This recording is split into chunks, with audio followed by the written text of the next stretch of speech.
Good morning, folks, and welcome back to Wishwell Farms, and Happy New Year. Our 2024 farming season here at Wishwell Farms was certainly a unique one, from starting back up our farming YouTube channel to permanently closing our roadside stand here at the farm. It was a season to remember. So in today's video, we're going to take a little trip through the entire 2024 farming season from start to finish and everything in between. We're going to cover it all. So sit back and relax, and let's dive right in to see how the 2024 growing season went at Wishwell Farms Produce. So our vegetable season kicks off every year in early to mid-January. These are the hydroponic seeds for our hydroponic greenhouse tomatoes that we seed in mid-January. You can see where we seed them in our house. I just bring in some flats of rock wool and seed them on our dining room table where it's warm, and then we take them into our basement. I cover up all those holes with vermiculite so they can have a better chance to sprout and germinate correctly. And here you can see in our basement what it looks like putting the vermiculite on. So once the plants germinate and start to dry out a little bit from being under those grow lights, we have to water them. And I have found the best way is to just slightly dunk them in this pH corrected water with fertilizer in it. That way we're not watering the top of the plants. Once the plants have their first true leaves and start to spread their wings a little bit, we take them out into the transplant house, our seed house, where we tear those little 1-inch cubes apart and put them into these 4-inch blocks. And they can grow in these 4-inch blocks for another 5 to 6 weeks before they're large enough to take out into our big greenhouse for transplanting.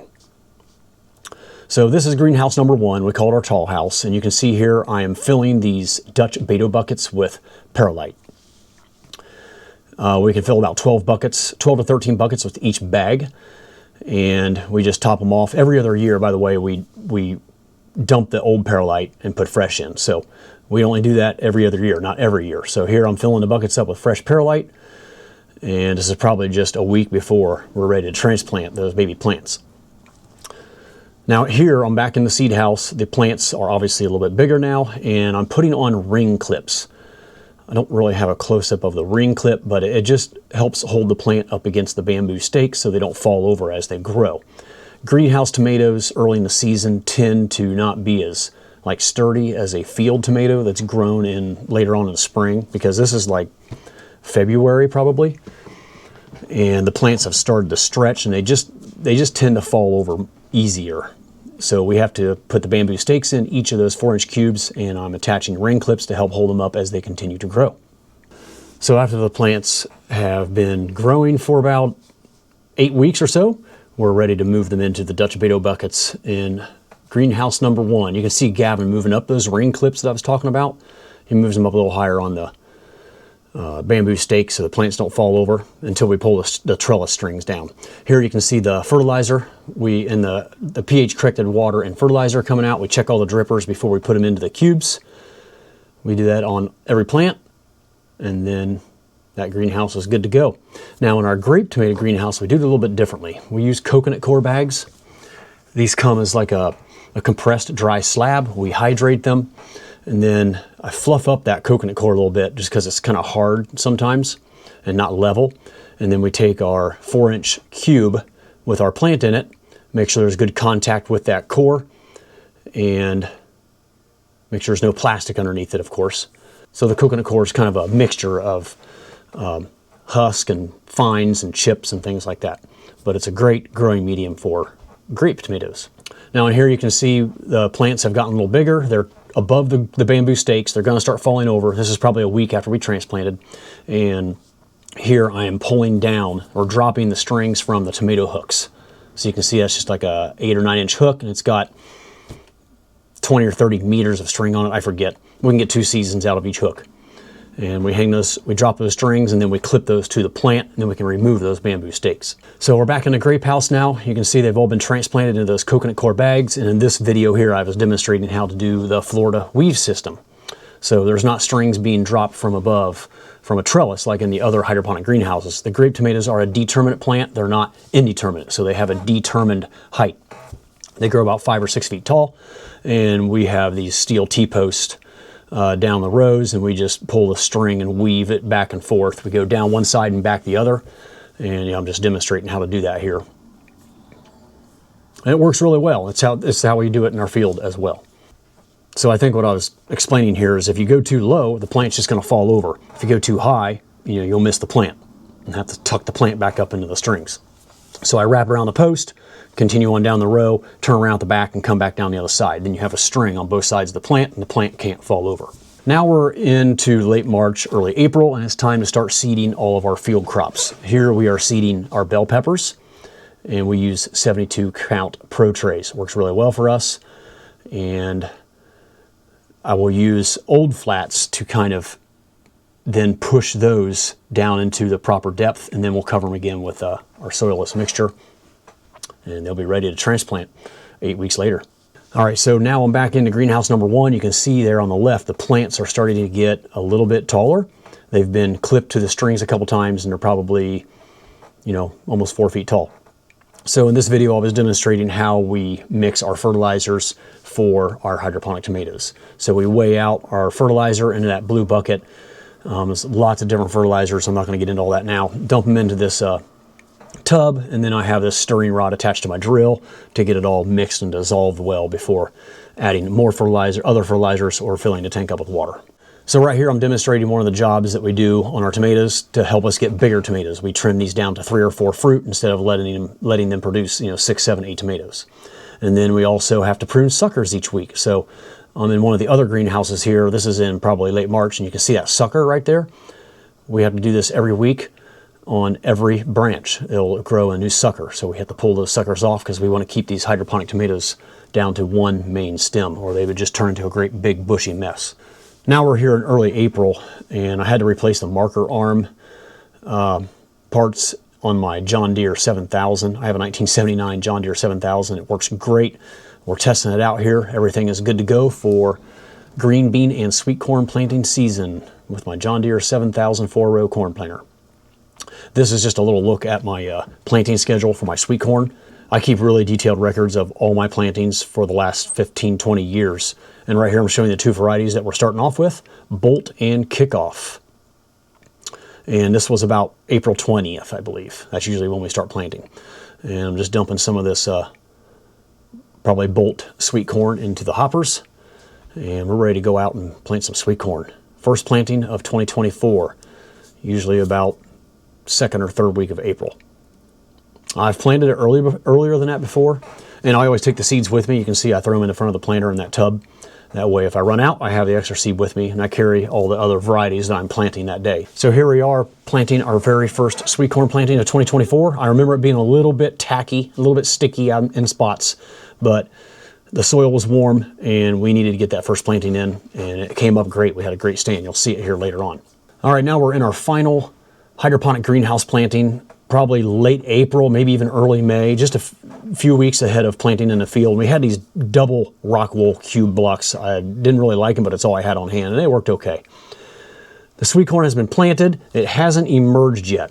So this is probably really late April, and we're putting our herbicide application on. Now, I know a lot of people don't like the idea of spraying herbicides, but it's something that commercial vegetable farmers do. You have to. I mean, you're going to be fighting weeds continually. I mean, it can be done organically with tillage equipment, but it is not easy. All right, we're back in greenhouse number 1. You can see the greenhouse tomatoes are sizing up nice. They're almost ready to start turning. I'm guessing this is probably early May, because we started picking a little bit in early to mid-May, and by late May we're in full production. So I'm pointing out how there's like a little white star on the bottom of those plants starting to form. When you start seeing that white star down there, you're just a week away from that turning colors. So really happy with how that crop turned out. It was a good hydroponic tomato growing season for us. Something else we grow to sell at farmers markets along with our early tomatoes is basil plants. So you can see we have some little basil plants. We started in those 98 counts Pro trays, and we just stuff them down in those pots, and we grow about 1,000 of those. Just something extra to go with the tomatoes. All right, it is green bean planting season. So this is early May, probably May 3, May 5, that first week of May. And tried a couple different varieties this year. I don't remember which one that is there. It's probably 0099. It's a number. We start off with that one. We have another early one, Desperado, Outlaw, or a couple of other ones we tried, but we always come back to Valentino. So here we are dropping the planter into the field for the very first time in 2024 for green beans. And Valentino is by far our favorite. We are going to be trying a new one this year called Justify. But yeah, Valentino is our main season variety. And we plant about 7, 8, 9 acres of green beans each year.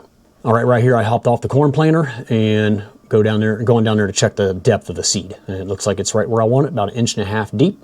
And you can see it does a good job of planting. All right, we finally have something to harvest. This is probably early May in our grape tomato greenhouse. We grow grape tomatoes, not cherry tomatoes. They're very prolific. This is our very first picking of the season, and we'd like to have a nice stockpile for Memorial Day weekend. That's kind of our big kickoff at farmers markets in Columbus, selling grape tomatoes, hydroponic tomatoes, and our basil plants. Another thing we do in early May is work our ground for laying plastic. By now, our transplants are getting really close to being ready to be transplanted out into the fields, and we need to get that plastic mulch down. So right here, I'm just working ground. Here, I'm actually laying the plastic. We've already disked it up, and I've spread the fertilizer, and now we're laying the plastic. This is what we're going to be transplanting on. We grow about 8 to 10 acres of vegetables on raised beds using this method to lay our plastic and drip irrigation tape. That's what you see spinning right there and going down that tube. It's putting down a drip line under that plastic, just off center, and that's how we irrigate our crops at the root level under that plastic mulch. All right, this is probably a week later, mid-May, time to transplant. So we're putting in tomato plants right here. This is a 24-inch wheel. The spikes roll along the plastic, punch a hole, and release a shot of fertilizer water into the hole, and it makes it easy to push the plant down. You can see here my son Gavin and one of our employees, Emma, shoving those tomato plants right down in that hole. Gives them a great start, having that fertilizer water down there, and that black plastic will warm that soil up, and those plants will take right off. This is probably the next day. My son and daughter are planting bell peppers. We do a double row on plastic with drip tape down the middle. And this is actually greenhouse number 2.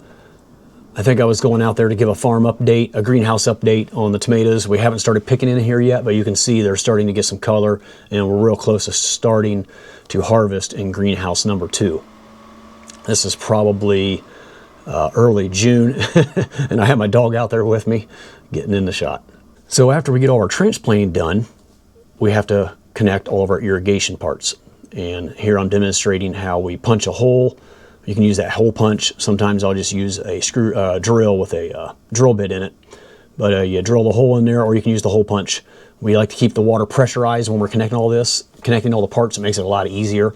We push in that little drip emitter, and then we cut our drip tape to the right length and slip it on that nipple, and then just tighten down that little sleeve over the drip tape. And then we turn on that blue valve, and that water will be flowing down that row, and then I'll run down the other end after I do maybe a block of 8 of these, and I'll tie a knot in the other end to build up pressure in the line. All right, it's finally farmers market season. This is the Friday before Memorial Weekend. This is our first big day of going to farmers markets in Columbus, and we roll out a couple 100 boxes of tomatoes, load them on the lift gates, get them in the trucks, ready for farmers markets. And this is our very first farmers market of 2024 in Worthington, Ohio. And I actually have several new employees there, trying to get them trained and show them how I like to get things set up. There's not a lot here yet, just our relish, our grape tomatoes, some basil plants. And you can see the employees there setting up our syrup. There's our Wishwell Farmers banner, which needs updated, by the way. That thing's like 12 years old. So we put our small greenhouse tomatoes in quart baskets, kind of a grab and grow item, and then we put our big ones out loose like that for people to pick out their own tomato. So after the watermelon have been transplanted, the seedless watermelon need to have a pollinator plant put in. So Gavin is just demonstrating how he punches a hole next to the watermelons, seedless watermelons, and puts in a seeded pollinator plant. Now, here we're planting candy onions, and I would love to put them out earlier, but we like to put ours on black plastic so we're not fighting weeds. And I don't ever have any staff or employees on the farm to help me do this. So once they're out of school, then we can get these candy onions put in. They're spaced about 6 inches apart. We only do 1 row. We can get it done in a couple hours, but normally you want to plant onions a little earlier in the season. Here we are in the 3rd week of May before we got them in. And this is our little template we use to punch our holes. It's just a 2x4 with screws put in it at every 6 inches. And we make 4 rows on each row of plastic. So you can see here Gavin's punching 4 rows across the top of that bed. There's a nice deer hoof hole where weeds will be coming up all season. And then the kids just come behind him after he punches his holes and sticks the onions down the hole. All right, the sweet corn has finally come up. It's looking good, and it needs fed some extra nitrogen. So here I'm just applying our 28% nitrogen between the rows, kind of knifing it in. And it'll really take off and start greening up and be ready to harvest before you know it. All right, so in addition to the farmers markets around Columbus that we do, we also set up a mobile produce trailer at a busy intersection in Marysville, Ohio, which is about 25 miles down the road from our farm. We set up there 6 days a week, June through September, and it does really well for us. So this is day 1 back at that location on Memorial Weekend, and I'm training one of our new employees on how to set everything up so she can kind of take over for the rest of the summer. Now, a lot of the items we put on the trailer this time of year are southern items that come from like Georgia and Florida. Mainly the only thing on that trailer that is our own produce this time of year would be our greenhouse tomatoes and local strawberries from the Amish growers down the road, since I don't grow strawberries anymore. But this is set up at a busy intersection called 5 Points. I'm pointing it out there. There's a 5-way intersection that kind of convenes right there, and we have really good visibility. So this is at our Worthington Farmers Market. This might be the next week, I'm not sure, but I'm pointing out some of the items we're selling there. Our herbs, our tomatoes, our salsa, and of course our maple syrup. There's my son Gavin up there with one of our employees that lives in Worthington, Nate. And yeah, it's not real busy right now, so I got the camera out and thought I'd film a little bit. But this is our stand that we've been selling produce at since 2001. Good stand for us. Now, once the tomatoes have been transplanted, they need staked up. Now, I know some farms allow their tomatoes to just sprawl out on the ground. I don't like to do that. I like to stake ours up. So the guys are throwing out the tomato stakes and then getting them pounded in every 5 feet. So every 2 plants, we're pounding in a stake. And yeah, this is a physically demanding job. I'm glad it only lasts for a couple hours a year. So yeah, they get all the stakes pounded in, and then we take string and do the Florida weave system, just like I was mentioning earlier in the grape tomato greenhouse. So I got a new employee there that I just trained on how to string up those tomatoes using the Florida weave system, trying to explain how they need to be at the right height so the plant is held up by those strings. If the string's too low, the plant will just fall over. If the string's too high, it's not doing any good. So yeah, it's a tedious task, and I know there's tools you can use to make this not as back-breaking of a job, but we only got 3 rows of tomatoes. It didn't take very long to do this. But this keeps the tomatoes up off the ground nice and clean.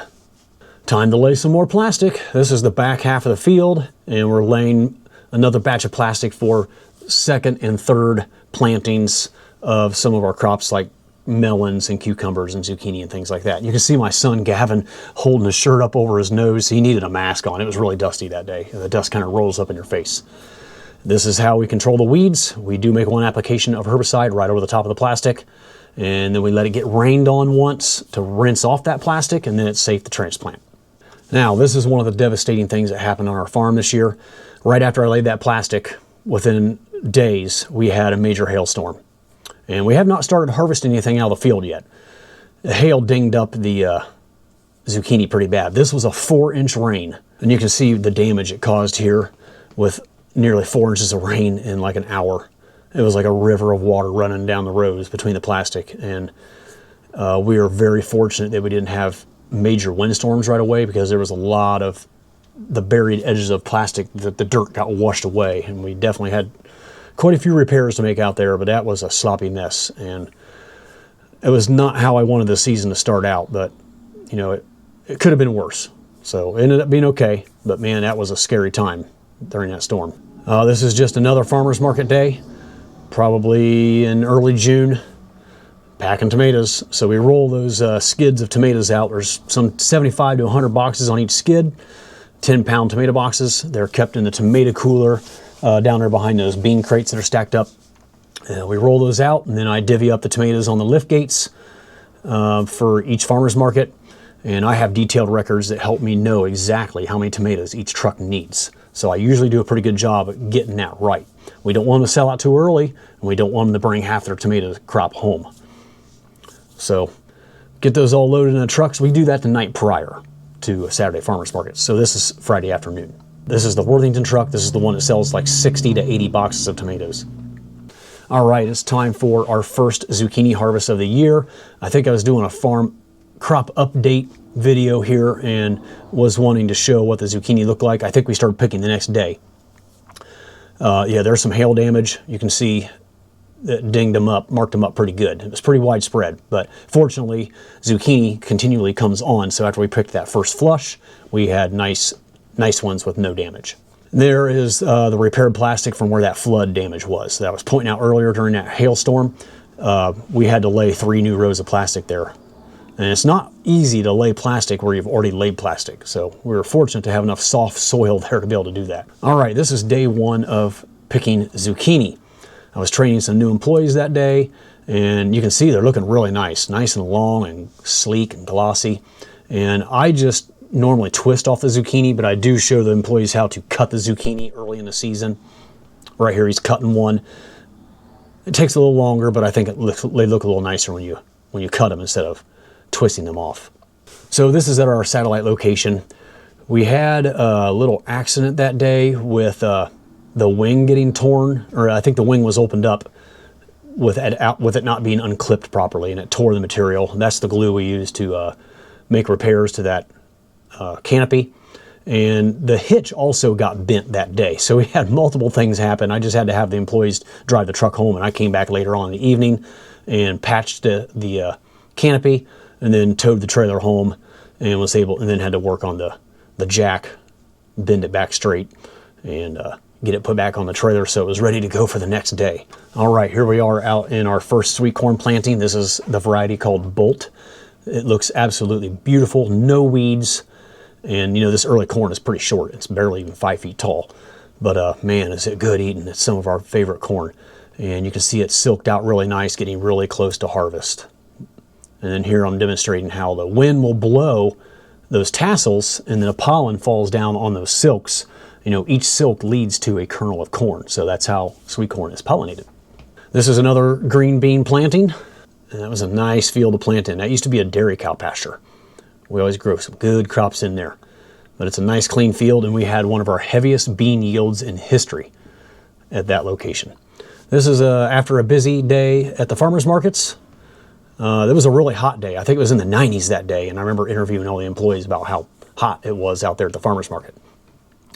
Oh, it's garlic harvest time now. So my brother is using our plastic mulch lifter there. This is how he harvests garlic. He bush hogs the tops of the garlic off first, and then he brings our mulch lifter out there, runs it underneath the bed of garlic to kind of break it all loose, and then it makes it much easier to pull those garlic out of those plastic holes for harvest.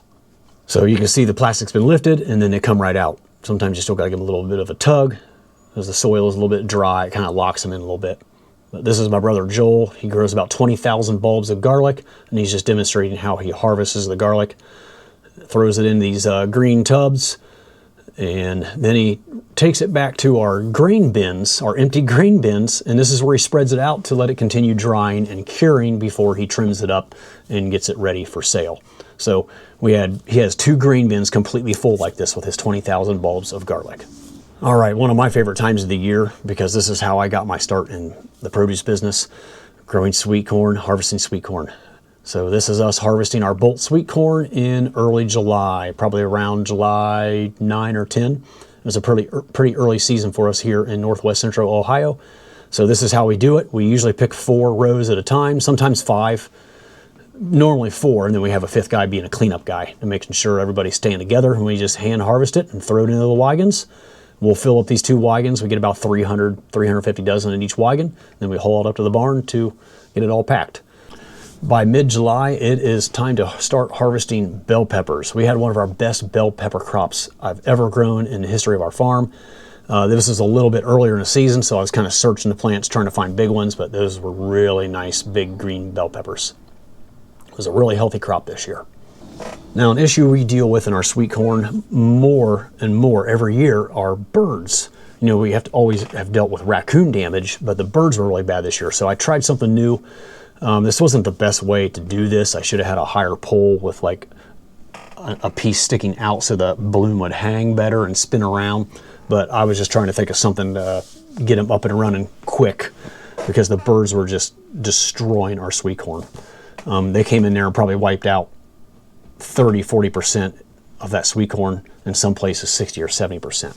Rain or shine, you gotta harvest on a vegetable farm. So from time to time it's gonna rain and you gotta go out there and pick in the mud. So when it is rainy and muddy and we can't use our wheelbarrows, this is how we do it. We take a flatbed wagon out and just line up all the tubs, and the guys just pick them and bring them over to the wagon. Now, even though it looks dry and sunny out there, it's still a muddy mess. So that's why we're picking them this way. Sometimes it's nice to just line the tubs up on the wagon like that, and the crew mows through there and throws them in the tubs. Then we run them up to the barn to send them through the vegetable washer, because they are very dirty. And this is what that looks like. Just a quick little time lapse of us dumping the cucumbers in one end. They come out, spin around that table, and we pack them all up and get them in the cooler. Another busy day at our satellite trailer. I had a new employee there that day. We were kind of short-staffed that day, so I had to run up there and help him get set up. And this is one of our first days of selling sweet corn, our sweet corn on the trailer. We still have some Georgia melons there. That's just a quick walk around of the produce trailer at our satellite location. This is my daughter packing some of our greenhouse tomatoes. These are some of the small ones, but we just use these 10-pound flats. We pick them in those green lugs, move them into the barn, then transfer them into the 10-pound boxes and stack them on a pallet and roll them into the cooler. This is what it looks like when we bring our sweet corn up to the barn after harvest. We have a heaping wagon there. We take the sideboard off. The guys line up below that little concrete ledge and put 4 to 5, about 4 dozen usually, into those green lugs. And then we get them stacked on this pallet, 5 high, so about 80 dozen, and then we get them rolled into the cooler. So you can see we have 2 full wagons there, and there's my nephew Jake stacking them. And right here I'm just talking about the different varieties of corn that we're picking right now. This was extra tender 274A. I'm naming off the varieties that we grow. I'm not going to get into that right now, but yeah, we grow about 6 or 8 different varieties of sweet corn. Here's me out harvesting some of our eggplant. We had a really good eggplant crop this year. They were really nice looking, and we like to snip them on the stem. You can pull them off, but sometimes if you're not careful, the cap will come off and expose the inside of the eggplant. So it's easier just to cut them with some snippers. We use those green corn lugs for just about everything. So we'll just put them in those green lugs, and everything's nice and stackable. We can put it all on a pallet and stack it real easy. So this is another day of the crew unloading sweet corn. You know, this is every day we're doing this, every morning. First thing we do is the guys go out and pick a couple 100 dozen ears of sweet corn. I think this might be the one where my son Blake, there, look right there. See my son Blake moving really slow? Let's see if we can see that again. So everybody's moving real fast, and he had to move at a snail's pace to make this work. Here he is right here. He's moving real slow like a robot to make it look like it was down to a slower normal pace. So yep, there's wagon number 2. Get it all stacked on the pallet, and into the cooler it goes. This is in our grape tomato greenhouse. We had an extra row that we wanted to trial some of our determinate field tomatoes on the coconut core slabs. And you can see they look really good. You know, there are some rings on the top of the tomatoes. Maybe they didn't get enough water one day, then it got hot and they got too much water. You know, sometimes you'll get some splits and cracks like that.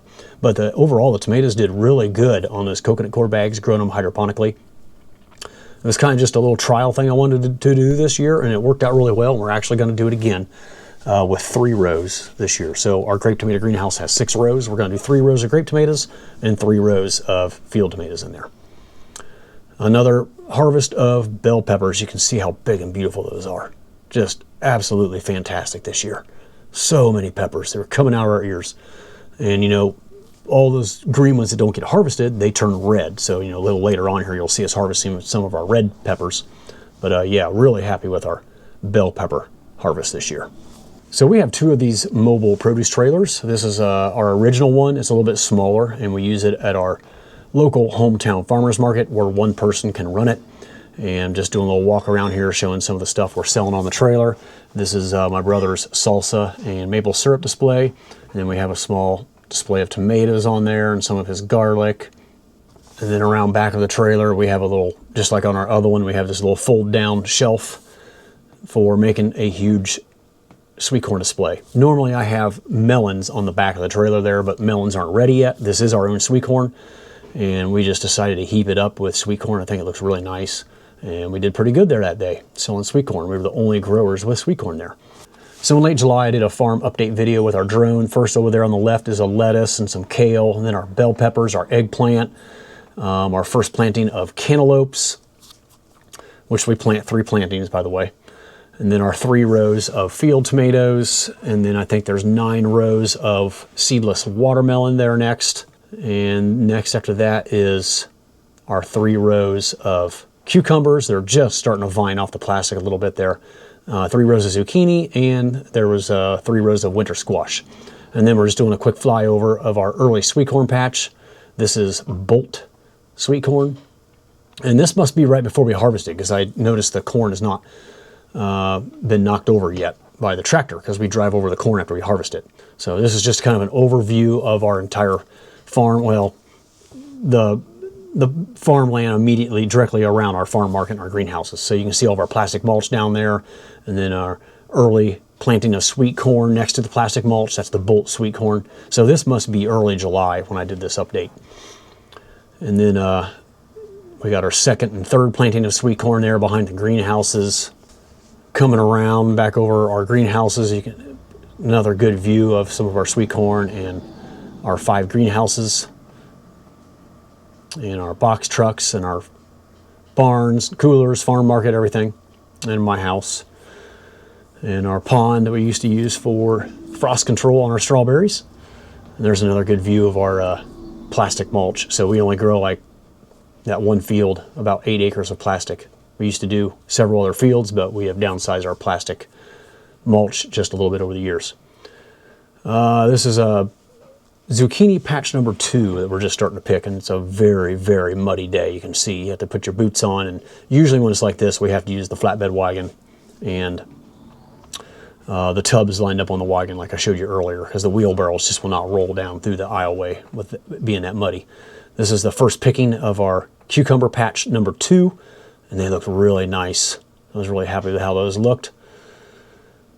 And we just throw them in our tubs and go up to the barn and wash them. All right, now it's time for green beans. We had an amazing green bean crop this year.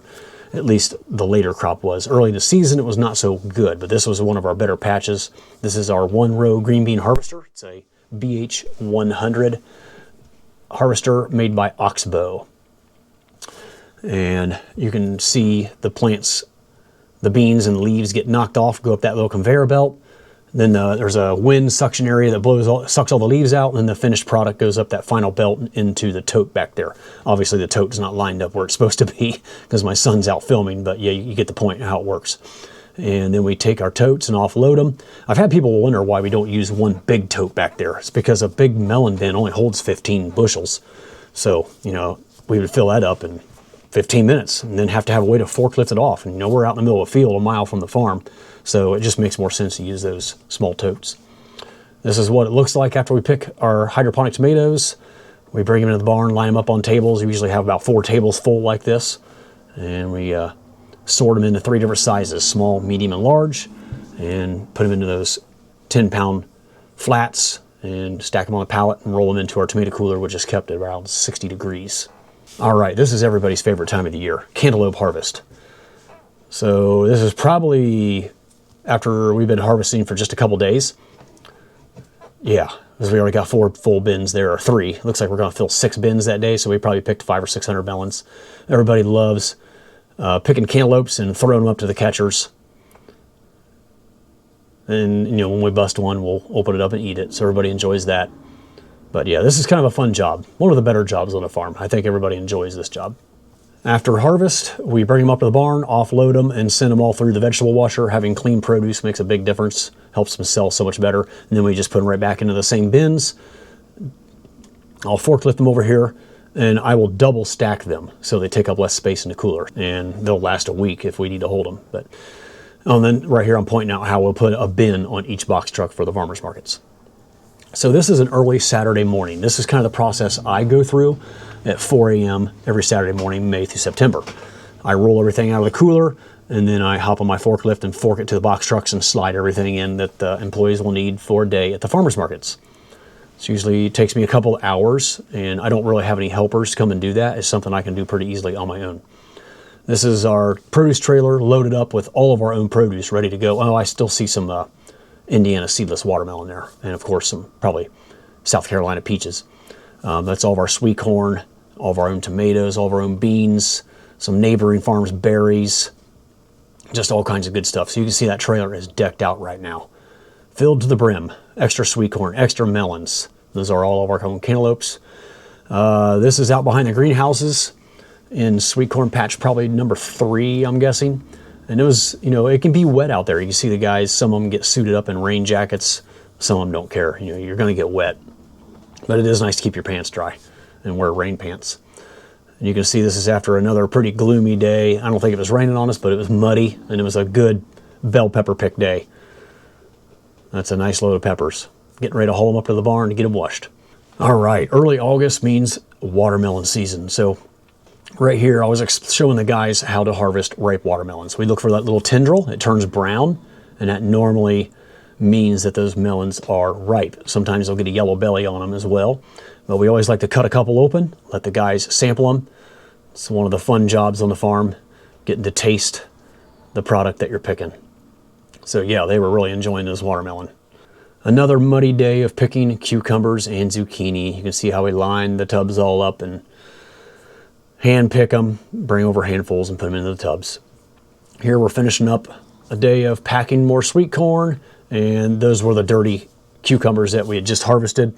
You can see how we send them through the washer, and they come out nice and clean on the other end, into the tubs, and then into the cooler. So on Saturday afternoons, these are the trucks coming home from farmers markets. All 5 will get backed up in here, and it's just a frenzy of activity. Everybody unloading their trucks. All the leftover produce gets thrown back in the cooler.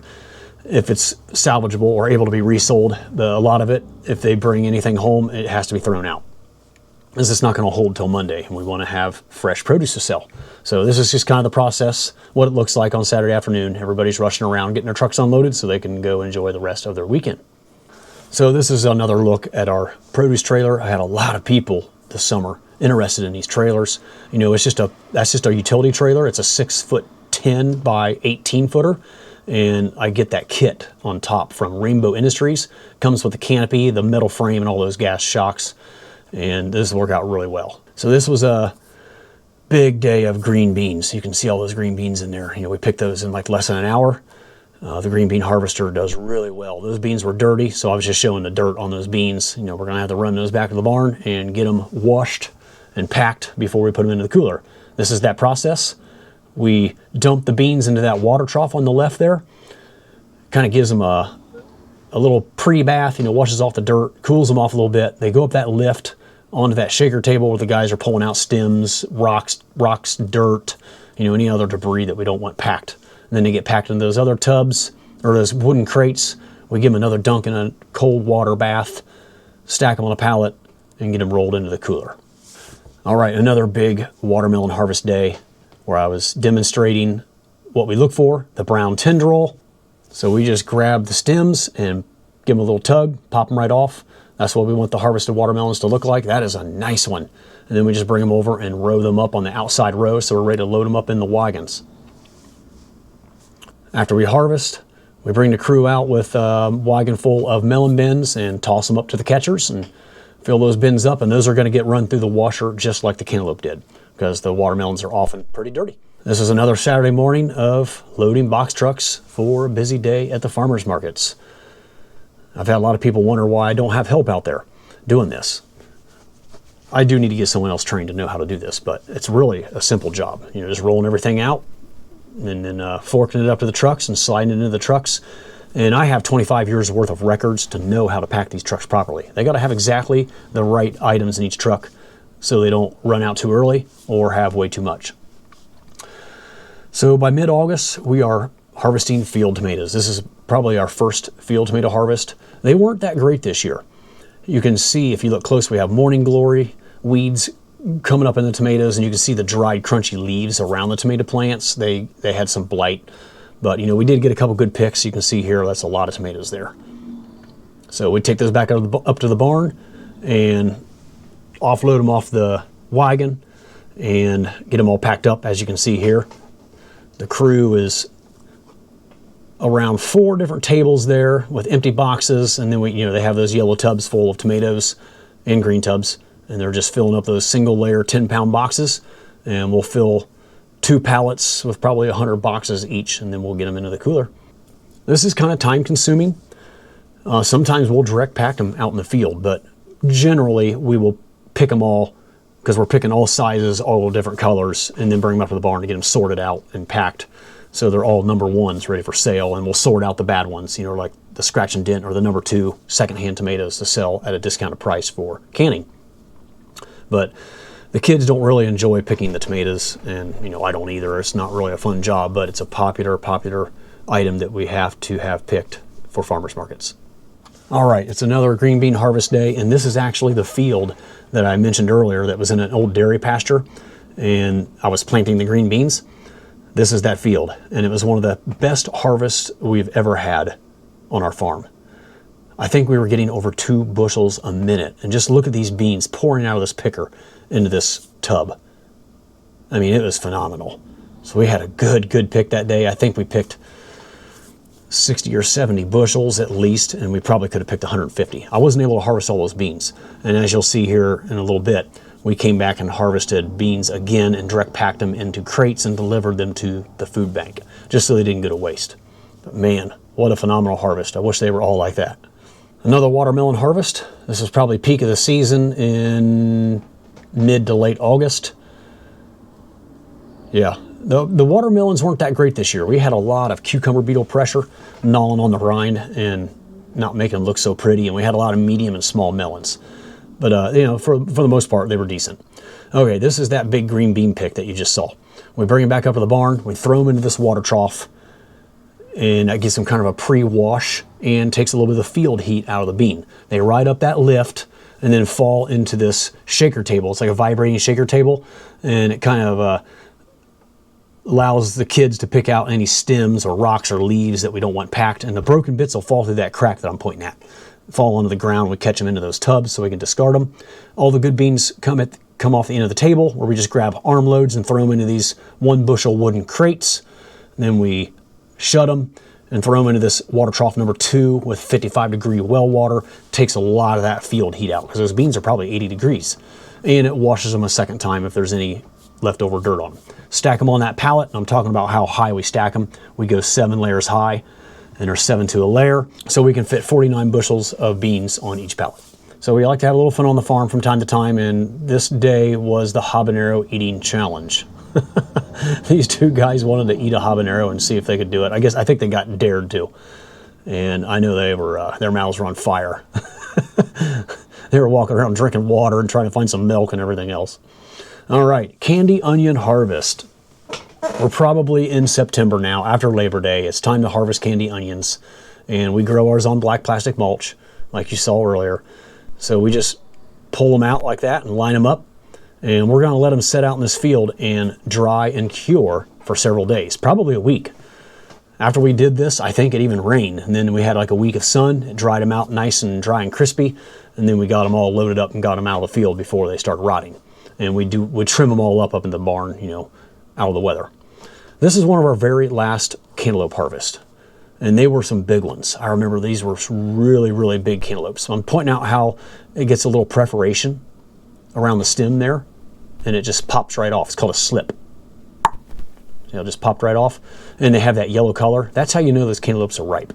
Back into sweet corn, getting near the end of sweet corn harvest. This is probably mid to late September. Already past Labor Day, but this was a really good sweet corn harvest. I don't remember what variety this is.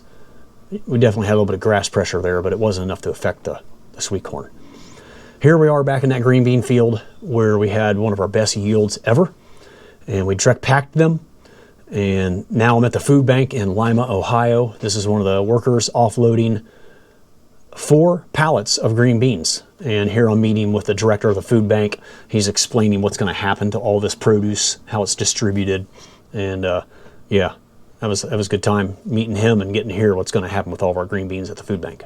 So this is how we direct pack our tomatoes. Sometimes we'll just go down the rows, pick all the good tomatoes off and put them in piles in a plastic, and then drive down the rows and throw out the boxes into the aisleway, and we'll just direct pack those tomatoes right into boxes and stack them on the wagon, haul them up to the barn, and roll them into the tomato cooler. Inside one of the greenhouses, if you don't keep on top of spraying, you get hornworms. Nasty. So this is what our onions look like after they've cured out in the field for a week. See how those green tops are all nice and dry and crispy, ready to be trimmed up and ready for sale. So we're just quickly grabbing them all, throwing them into these green tubs. We'll get them stacked and put up in the barn into the tomato cooler and kept at 60 degrees. And then we pull them out as we need them, trim the tops off, throw them into box trucks and sell them. This is just another day of me doing some direct packing. You can see how loaded the tomatoes are. They were a little bit on the small side this year, and you can see a lot of the blight on the tomatoes here. Who knows how many different diseases these things had. The plants were in rough shape at this point. But we still got a lot of decent harvests off those tomato plants. And here I'm just explaining how part of the reason they weren't very big is because we didn't get them pruned.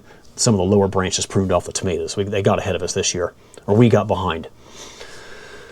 All right, now the peppers have finally turned red. Now, if we're picking them for farmers markets, we want them to be almost 100% red, 85 to 90% red at least. But when we're picking for relish, they can even have half and half green and red, and even have some blemishes on them, because we're going to trim all those bad spots off and just chop them up into relish anyway. I just remember being amazed at how big and beautiful these bell peppers are. And we picked quite a few in a hurry. I think me, Joel, and Jake picked all of those in like a half hour. Emma was probably there helping too. But you can see how some of them are partially turned, and there's probably some bad ones in there, and they're just getting chopped up for relish. All right, next up, winter squash. This is probably near the end of September, and all of my help is gone. It's just basically me and Emma, and sometimes Jake and one of my boys, but I had to row up some winter squash to get ready for the farmer's market. And there's some butternut squash also there on the left, kind of hiding in the weeds next to the sweet corn. This is when we brought the wagon out to bring an entire wagon load back. So yeah, just me and Emma. A lot of the work fell on us too at the end of September to get everything harvested. Then we bring them up to the barn, and Gavin's home from college that day to help us get them all washed up. We unload them out of the wagon, send them through the washer. Kind of a tedious process. Takes a little while, but they have to get washed up because they're so dirty, sitting out there in the dirt for so long. So we send them through the washer, and then after the clean winter squash come out the other end of the washer, I just stack them in melon bins, and then we'll store those in the barn and sell them as needed at the farmers markets. Now, another thing that's happening on our farm around the third week of September is grain harvest. We grow about 1,300 acres of soybeans and field corn. Hopped in the combine with my brother Joel, just rode a few laps with him to talk about the yields and the percent moisture that the beans were having that day. When we get a full combine hopper, we unload it into our grain truck and run it back to our main farm to unload into our grain bins. And then we bring it back and just keep repeating the process over and over and over. After soybean harvest is corn harvest. And I hopped in the combine with Joel as he's finishing up this field and decided to fly the drone a little bit to capture some of the harvest.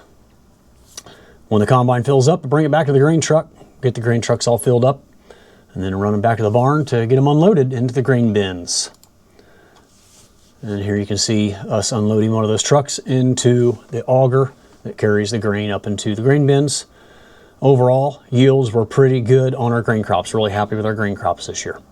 Now we're back over at the produce farm harvesting brassicas. We had a really good broccoli harvest this year. They were beautiful, as well as cauliflower. So you can see we just cut off the stalks about 6 or 8 inches long, rip off all those big branches, and throw them into the green tubs. We only had a couple rows of the broccoli. Probably could have used a little bit more. It'd be nice to have a second or third planting of broccoli, but we only had one planting.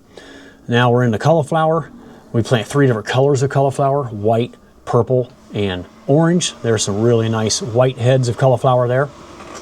We just trim off the wrapper leaves and then stack them into those green tubs. There's a nice purple cauliflower. So you can see I just cut off the base of the stalk and then trim the wrapper leaves off and stack them into those tubs. Now we don't grow a lot of purple and yellow or orange cauliflower, mostly white, but yeah, there is quite a bit of demand for the colored cauliflower. It makes the display look really nice at the farmers markets, having all those different colors. There's a really nice head of orange cauliflower. I believe that variety is Flame Star. I used to grow one called Cheddar, but I think we're growing Flame Star now. You can see those big wrapper leaves. Use your knife to just hack those off, and then it's ready to set on the table for sale.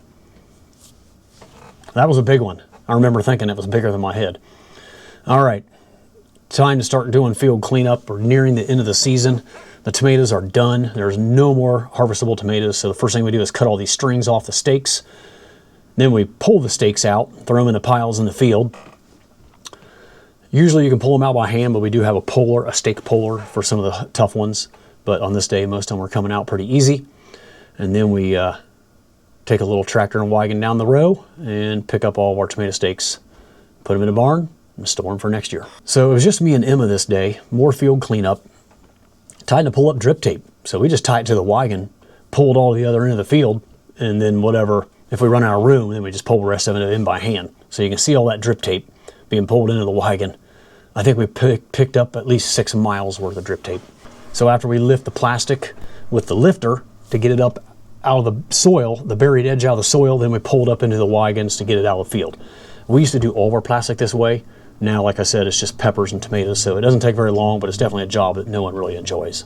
Now here's a section of biodegradable plastic. This is where our cantaloupes were, and the stuff is amazing. You know, we just run the disc over it twice. There's the second pass, it chops it all up, any residue that's out there that's remaining, and it just is completely biodegradable and gone by the next season. The stuff is amazing. After all of our plastic and drip tape is removed, I bring out our chisel plow. This is me working some ground for next year for where we're going to be laying our plastic mulch and raised beds next year. That's a pretty shot. It's pretty satisfying seeing your fields all nice and clean and worked up and ready for next year. So you can see there's still some plastic out there in the middle of that one field, and in the back of that other field is still the broccoli and cauliflower that hasn't been mowed down yet. But we're kind of rotating some of our crops around this year. That field I'm in with the tractor right there, and the one on the far right by the grape tomato greenhouse will be plastic mulch, and we'll be rotating out of that main field. So another thing that takes place after grain harvest, Joel plants his garlic.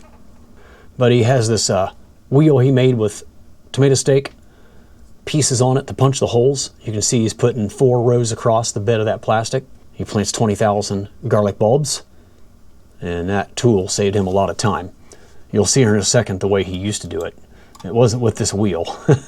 He actually has shoes he made that has spikes on them. You'll see it here in a second. So here's all the holes ready for garlic. Right here he's showing what it looks like after you've planted the garlic. See how they're just kind of stuck down in there?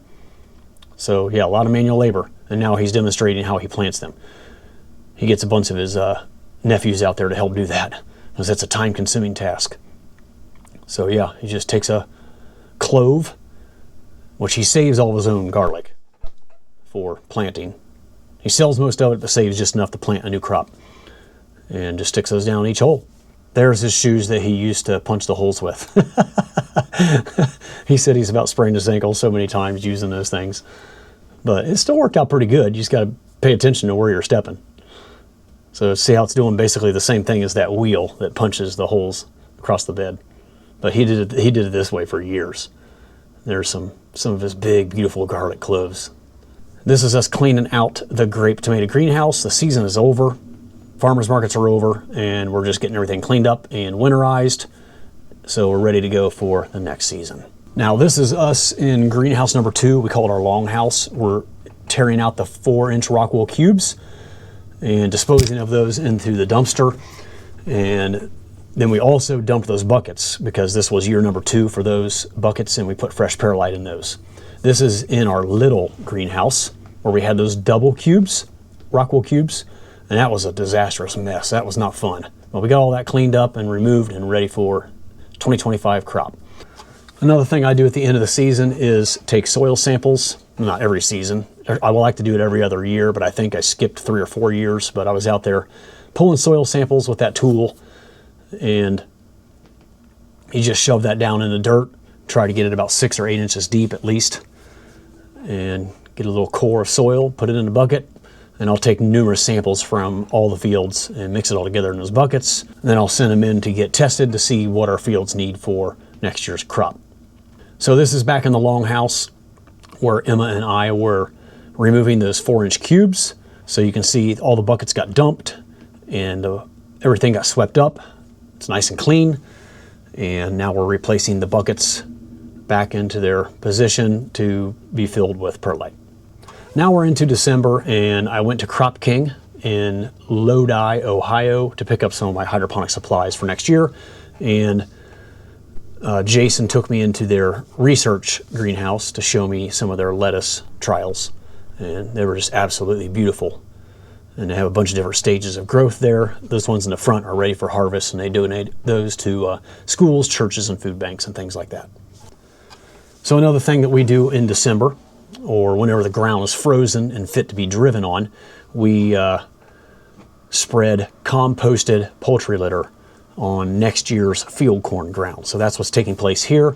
They're loading that poultry litter into these spreaders. We have 2 spreaders out there running right now, and this is not our equipment. We hire this job out, and they'll get that all spread through our field, and it's just great nutrition for the corn crop, and it's a little cheaper than putting out conventional fertilizers. So there's the second spreader coming in for a load.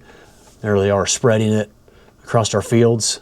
You can't really see it real well through the drone, but it does a really good job of spreading the fertilizer evenly throughout the field. So another thing that I do in December is go through our seed catalogs to pick out and purchase all of our seeds for our 2025 season. So these are the 2 companies that I use, Gowan and Rupp. And I actually just made a video on this recently where I went through and talked about all of our different varieties that we're planting and why we're choosing certain varieties. And that was a fun video to make because it's a really enjoyable job for me in the off season, is to go through these catalogs and pick out next year's seeds. So be sure to check that out if you're interested in seeing what all we're planting on our farm for 2025. Another thing that I just recently worked on was installing new lights in our basement for starting our hydroponic seedlings. We removed our 1,000-watt bulbs, which produced way too much heat, and these are LED lights that are specifically designed for growing seedlings. They have the right spectrum of white, blue, and red light for seedling growth and root development. And you can see I installed a chain system so I can raise it up as the crop grows really quick and easily. And here I'm turning them on to see how they look. I think they turned out great. They were fairly inexpensive. And, I just made a video about this recently if you're interested in learning more about these lights. So we'll just have them our plants down in the basement under these lights on those germination mats to keep them warm for about 20 days. And that's what they're started in, those little rock wool cube slabs. And then we'll move them out to the bigger greenhouse to be transplanted into the 4-inch blocks like you saw at the very beginning of this video. We want those lights to be about a foot above the crop canopy, and it looks like they're a little bit close. I'll have to raise them up so they're not so close. So yeah, looking forward to seeing how this grows our hydroponic tomato seedlings. Alrighty folks, there you have it, our entire farming season of 2024 from start to finish. I really enjoyed filming and showcasing our operation for you all on my YouTube channel this year, and really appreciate all your support through watching, commenting, and sharing my content, and really looking forward to seeing where this channel goes in 2025. As always, thank you so much for watching. I really appreciate it, and I'll see you all again real soon down the farm.